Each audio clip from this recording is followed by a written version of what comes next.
going, guys? Welcome to Audio Addiction. We have Patternist with us, and they can say their names and what they do in the band. Awesome. You want to? Yeah, sure. I guess I'll start. My name's Gabe.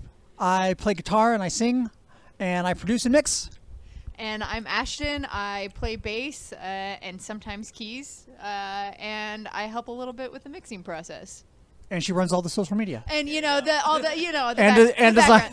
designs all the merch. Other background stuff. The tag team effort. I love it. Yeah, that's right. I can respect that because that's very much what I do here, where all of it's drawn by myself. But like the first question, guys, like probably the most important one, and since I had only seen you live and not really met, this is just an Instagram DM. No, I love it. But I love it. like, how did you guys start out? Like, the music is sick. I'm not just saying that because we're on camera. I do really legitimately think it's sick. People just say, like, all the time I'll get comments or, like, DMs or, like, do you really think it's good? And I'm like, nah, it's really good. I wouldn't have them on here if I didn't feel like they were good. I'll take, even if it's fake enthusiasm, I'll take it. But I guess, like, how did you guys start out? Like, how did you guys formulate Patternist? And yeah, I guess I'll take that. So after we graduated college, we were both working kind of different jobs. Ashton does film stuff. I was trying to do some like film composing, and I just decided like I wanted to try to make like a record that sounded like a band but as a solo artist. Oh, tight. Okay. And I was like listening to a lot of sort of pop apologist bands that were coming out at the time. So this is bands like Vacationer and Bad Sons, and who am I missing? Like a lot of Bleacher. Oh, Bleachers is a big one. Bands that like were pretty like pop with the capital P, but like in the alt scene. Yeah. And I was like, oh, that's cool. So I was kind of studying those bands like almost as a scientific fascination. Picking those things apart. And so that's sort of how the first EP came about. Was just me kind of like doing my take on that genre. And then as the project has evolved, and Ashton came way more into the fold, we definitely moved from being like, not that things weren't, we were always like emotionally involved in the project, but it became much more of a catharsis. Yeah. Much more personal, and that sort of culminates in the record that we just put out. That's awesome. And I guess the elephant in the room, like, how did you guys get in contact with, like, In Vogue? Because they're awesome. Shout outs to Nick. Like, how did that all, like, formulate, too? Because I feel like they're a great label that's, like, underrated for sure. But, like... Yeah, they put out, like, I think In Vogue's got a lot of really great bands. And how did In Vogue come about? I think Nick had sort of had his eye on the band for a while. Oh, tight. Okay. And he reached out about the project even before I started working on the LP. Oh, wow. Yeah. Okay. So at the time, we weren't really sure what we were doing. Okay, is it going to be self-release? Kind of what's the best way to go about that? And when the record was done, we were just sort of sending it out, and Nick was just like super enthused on the record. He really seemed to get it. Yeah, sure. And what we were looking to do is just like partner with somebody who seemed to give a shit about the music. Yeah, I'm sorry, can I curse? No, on the you channel? can curse. I don't make any YouTube money, so there you go. This is fine. Yeah, so it was just one of those things where it's just like, let's do it. You're just like, let's get it all together. Let's put it on pen and paper. I think a lot of it's just luck. I think like everything in this fucking industry is luck, man. Yeah. Like Nick happened to come across the band probably from, I don't know, Spotify. I never asked him. Yeah.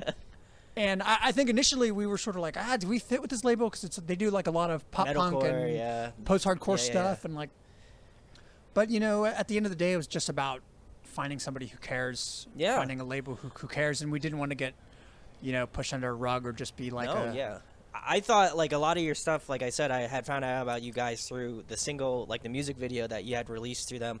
And I was like, this is different. Like, this is different for me because, like, I come from a background of, like, heavier, like, I'm, like, hardcore, I like metalcore. I'm a huge, like, alternative, like, growing up, like, Paramore is, like, one of my favorite bands and stuff like that. So, like, obviously that isn't culminating to, like, what you guys do, but, like, I love, like, the indie scene. I love, like...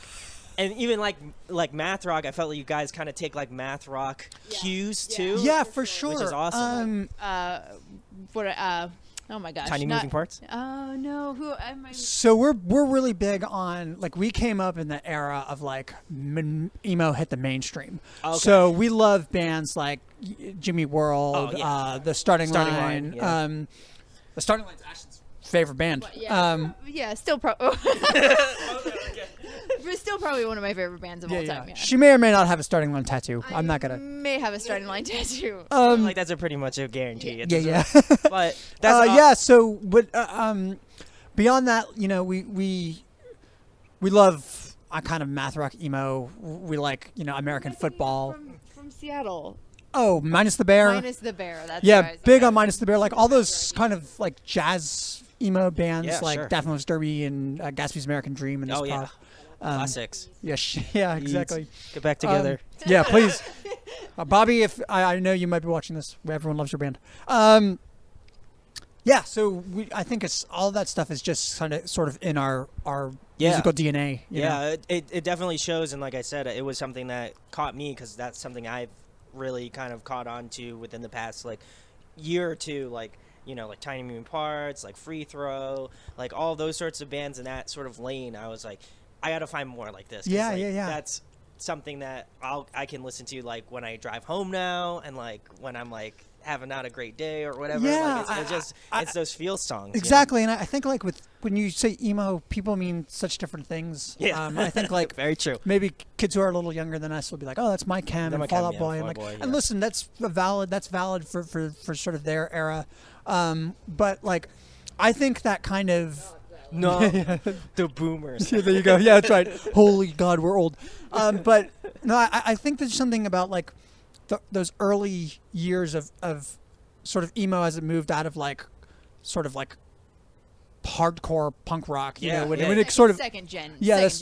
I think there's something like there's a reason why that's sort of it has a resurgence. There's something timeless about those emotions. Oh yeah, and absolutely. Like, I don't know. I fucking think guitar music is cool. Yeah. I want people to continue to listen to guitar music. Yeah. I'm not going to let the guitar. I don't want to see the guitar sort of die off in favor of nothing but synths. You know. Yeah. No. And you kind of combine elements of that too. Like you do definitely have some electronics, and like I said, I saw you guys live before we interviewed. But like that was some of the cool things that I felt like definitely like separated you, but also like kind of kept you in sort of like, you know, that pop. It feels like that pop sort of sensibility, but like with like an emo, like indie, like backbone. Dude, thank you so much. I mean, I think that's exactly what we're sort of going for. Like, as I said, the project sort of started out pretty different, being much more, you know, synth pop for sure. And it just sort of felt like the more I did that, the kind of more I started to lose sight of myself. Sure.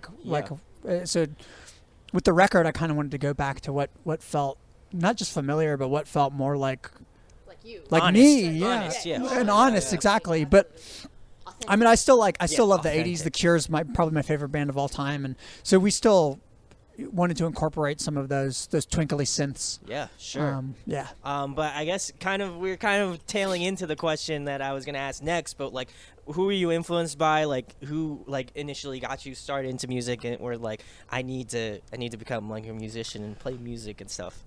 When I was, I think, just going into high school, I discovered Saves the Day. From Jersey. Jersey, baby. That's it. I remember, I was just thinking about this because they just re-released Through Being Cool with like all the demos. Oh, yeah. I remember just downloading like all the bootlegs I could find. You know? Oh, I know. Yeah. And just being like, this band is like saying everything I'm thinking in a way that I didn't feel other bands were. And that was it. Like from then on, I was like, oh, I want to be a songwriter. Ashton. Oh my gosh, I don't even know that I can actually formulate it. It's not really. I don't know. I feel like it's different because I've not ever been like somebody who writes music. I came into this as a player. And just a couple years ago, so I don't know that I really have influences in the same way, but like the bands that really got me going when I was younger were like the Starting Line, like I mentioned, Taking Back Sunday, The Used, Under Oath. I have like a little bit of a screamo phase. I know. Currently, Hello Goodbye. Hello Goodbye, yeah. Currently, probably my favorite artist is a guy called Sondre Lerche. He's from... Oh, nice, yeah. Yeah, from Norway. He's fucking awesome. That keeps me really excited about music. So. Yeah.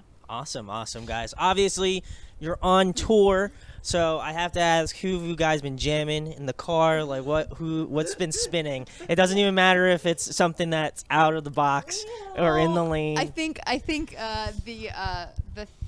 I'm feeling guilty right now. It's all right. It's been podcasts, like almost. Oh, nice. exclusively. Okay, what type of podcast then? We do a lot of movie podcasts. Okay. So we just got into Unspooled, which they're going through the AFI Top 100 list, the most recent iteration of it, and like talking about the movies. Do they still belong on here? That kind of thing. Oh gosh. Very divisive topic. Reply All is one of our. It's a tech and internet podcast.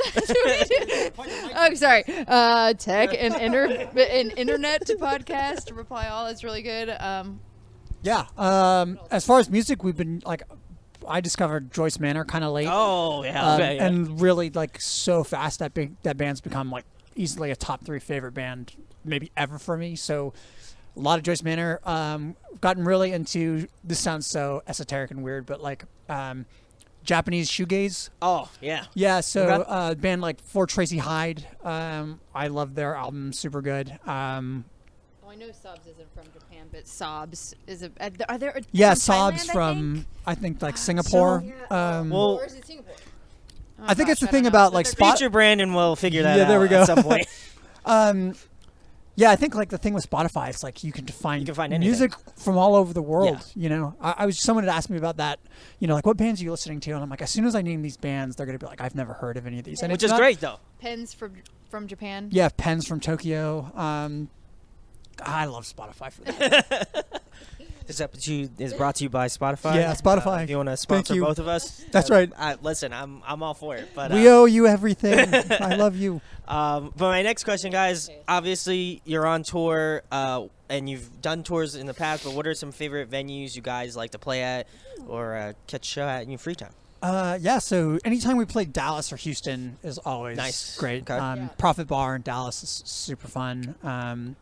What's the one we just played at Houston? What was that called? Oh gosh, it's hard because we hit the same cities a lot, but almost different venues. Different venues a lot. And it can be hard to keep track of names. I feel like I'm pretty good with that, but I'm failing right just now. Put the tour flyer up. Yeah, there we go. The date.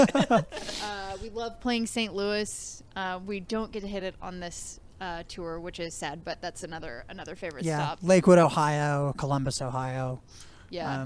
It's weird, like, you know, I don't mean Jersey, to. Which we don't get on this one either, but Jersey's always really fun. I don't mean to not rep hometown, but like I feel like anytime we're out, like on the east. We love Seattle and Portland. Yeah, Seattle and Portland, we love you. It's just it's just different. It's new stuff. Yeah, for sure. Awesome, guys. Next question. Kind of the tie-in to the venues. What was the last show that you attended that you didn't play? The last one you went to.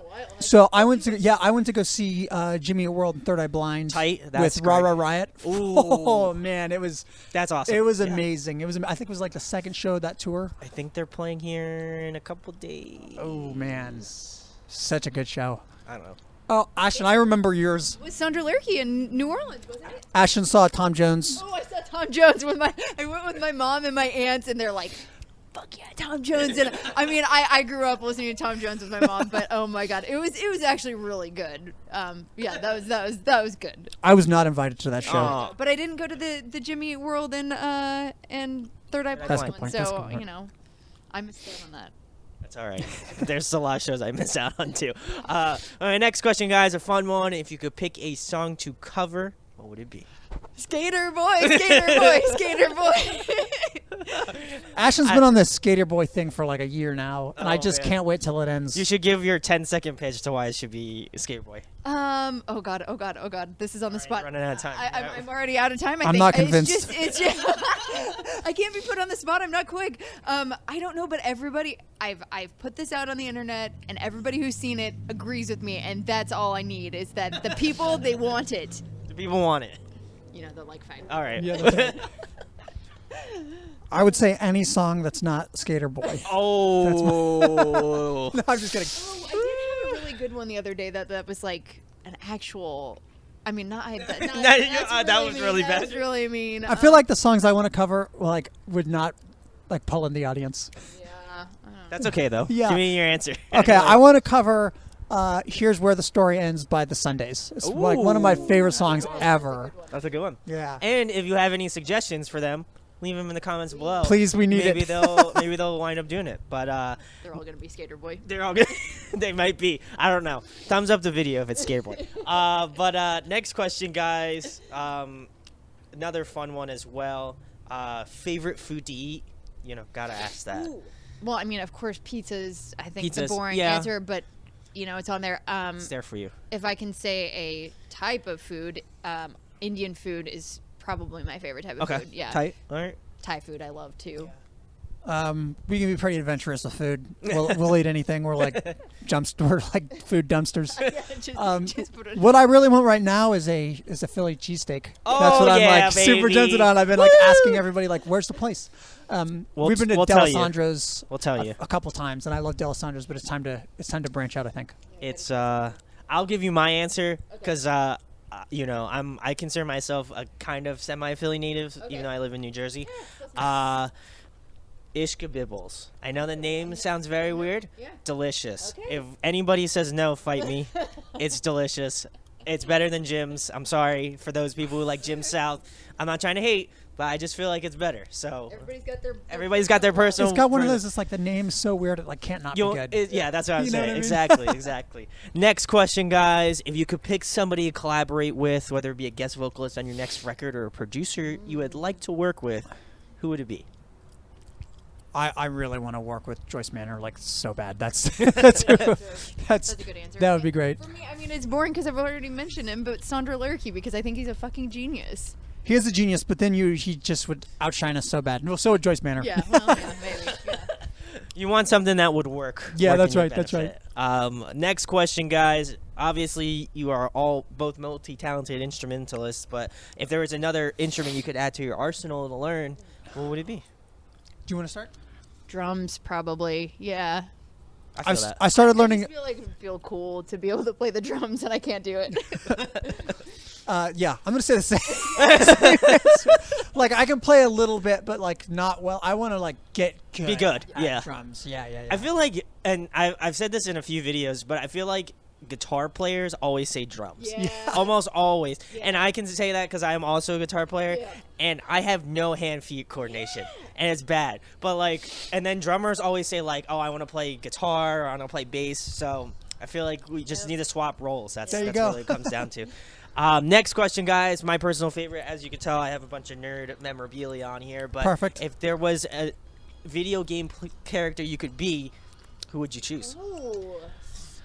No. If I could be one video game character, you could live as one person. How nerdy? Video game character. How nerdy? Go all the way. 100%. No holdbacks. I mean, I want to say like Cloud Strife from Final Fantasy VII, but he's kind of messed up. So like Blue from Pokemon. Okay. Which is like everyone would just know as Ash. Respect. Like that would be legit. Yeah. I've been admiring your Silver Virgin pin, which is like probably actually my favorite like gen of Pokemon. Amen. After this tour, I'm picking up Sword, so it's time to rage. I have it in my car right now. Oh, have you played it? I literally came here. We're gonna completely tangent for a second. I went to GameStop before the show, got my pre-order, and then literally booked it to the show, and I'm not gonna tell you where it's at, but it's in my car. Don't get me wrong. I love being on tour, but I'm like, so many good games just came out. Death Stranding's out. Pokemon's out. I'm like, I'm gonna go home. Luigi's Mansion 3. Luigi's Mansion. It's gonna be time to just rage when we get home. Oh, there we go. All right, Ashton. Okay, so you've had time. I'm struggling because I kind of want to say Ellie from The Last of Us because she's such a badass, but she also has a really tough life. So I don't know. Hornet from from Hollow Knight because she's also badass. Yes, she is also badass. Awesome, guys. We went on a nerdy tangent, but that's okay because I love that. In fact, if I could have a whole show dedicated to that, I probably would. Maybe you'll be seeing it soon, but game acting music stuff, if you could compile a dream tour, who'd be on the lineup? Obviously your band would be on it. I feel like I would be remiss to say that if I didn't. I think maybe Joyce Manor, Jimmy World, Starting Line Reunion. Yeah, Starting Line Reunion. Yeah. Bad Sons. Bad Sons. Oh, okay, yeah. Current one that I really like. I think that would crush. Yeah. That would crush. I would like that. Too many bands? And then for some reason, Us. Yeah, and then Us. Nah, I would be about it. Guys, links for the tickets in the description. Check them out. We're going to be going on a full World US 2020 tour. Get your tickets now. But next question, guys. In your opinion, who puts on a great live performance in terms of bands that you've seen live? Obviously. Go ahead. I would say best live performance I think ever is Sondra Lerche. You know, I keep coming back to him. He's just great. Wonderful. But he's great. Yeah. So I think so many bands like of this generation, and this is again isn't a dig. It just sort of is what it is. Like you have these massive bands like 21 Pilots or Panic at the Disco who are like very, very theatrical. Yeah, sure. You know, it's like it's a big production, and that's cool. But for me, there's something much more emotionally visceral about seeing like some guy with a guitar, a drummer, I'm by guy, I mean person with a guitar. I definitely anyone. I definitely don't want to gender specify, but like somebody with an instrument just like playing their heart out with none of the sort of the fluff. Yeah, the fluff. I think that's a great way to put it. Yeah. And Sondra Lerche is like probably bar none like the best. Yeah, that's your answer too? Okay. Awesome, guys. Next question, another fun one as well. Favorite TV show, favorite movie? Ooh, The Office. Yeah. At the risk of being basic, but I could just watch it over and over. Yeah. And movie is, I mean, they're both hard because there's so much good stuff. But if I have to pick one, I'd probably say Jurassic Park because I could watch it over and over. Also, fantastic, classic. Yeah. I mean, I will also say The Office. If I didn't pick The Office, no, I don't know what it would be. There's so many good shows, but it just has to be The Office. We're listening to the The Office Ladies. That's another podcast. Office Ladies podcast, so it's like a big retrospect. Oh, that's sick. Okay. It's awesome. Anyways, favorite movie, probably Eternal Sunshine of the Spotless Mind. Oh, that's a classic. Yeah. That's a classic. Yeah. That's a classic. Awesome, guys. If you were trapped on a desert island for the next month and there was one record you could bring with you, what would it be? Sondra Lerche, please. Please. Good answer. I feel like this is Good just answer. a sponsorship for Sondra. It's like I don't listen to anybody else. Yeah. It's just him. It's only him. Number one fan. One record only. Yeah, I think I'm gonna have to say no, I'm not gonna double up. I think I'm gonna say Joyce Manor's Never Hungover Again. Ooh, okay. I came to that band late, but like, I think for the last like few months I've just been listening to it's only nothing them. but that band. It just like it checks all the boxes. Awesome. And the last thing, guys, tell them about Patternist, where they can find you out on the social media and anything coming up in the next couple months / new year. Well, for the new year, the rest of this tour is the last of what we'll be doing for the rest of this year. We're working on dates for early next year. Philly. Let's see. I think that's all the plans coming up. You can find us on Spotify, Apple Music, wherever you find music, Twitter and Instagram at Patternist Music, Facebook /Patternist Music. Yeah. We're gonna be doing like strip versions. We haven't decided if we're doing just audio, if we're gonna do video, but we're gonna be revisiting the record we just put out and kind of doing some new arrangements. And speaking about the new record, I guess you could talk about it a little bit, but like I guess what was one track you guys had a great time like working on, and what was one that you like playing live? Ooh, I feel like for both of those questions, the answer might be No One Waits for You, because we were doing this crazy, like 36-hour, just stayed up the whole time, mix session at the end. Like, we're getting so close to the end of it, and Gabe's like, I gotta write this song. I gotta put it. So he's like, just in the middle of this, writes this song out of nowhere, and that's not usually how things work. It's like a long process. Yeah, and this just came together so quickly. We sat there and mixed it together, and I fucking love playing it live too. It's so much fun. Yeah. I don't know. That was it. That's absolutely right. I same answer. Yeah. There you go. Awesome. Well, go check out Patternist because they are freaking phenomenal. And the links are in the description where you can find out about their band, their music. You can follow them on Spotify. If they hit your city, please go see them because I think they combine a lot of great elements of like indie pop and like a little bit of math rock in there. So if you enjoy any of those genres or like, you know, bands we have mentioned before, go give them a listen. And if you enjoy this interview, share it. Like it, subscribe. It goes a long way, and let them know what song you feel like they should cover. If it's Skater Boy, then that so be it. I'm staying out of it. I just asked the question to the universe. You know what? I'll just do what the people tell us. We'll reel in whatever answers there are. But thanks, of course, to Patternist for coming on and chatting. Yeah, thanks so much for having us, man. Hey guys, hope you enjoyed the video. Thanks for watching. Of course, if you enjoy what we do, make sure to go check out the other series we do. We do album reviews, we do band interviews, and we do live videos, so definitely go check that out. Hit that subscribe button. It really helps our channel, helps us grow. Make sure to hit that like button as well. Go follow us on social media. That's all down below. We try to keep that as updated as possible. We also made a new website where we'll be posting photos of upcoming concerts and stuff like that, which you can go check out at audioaddictionmedia.com and come get your fix with us, guys. Talk to you later. Deuces.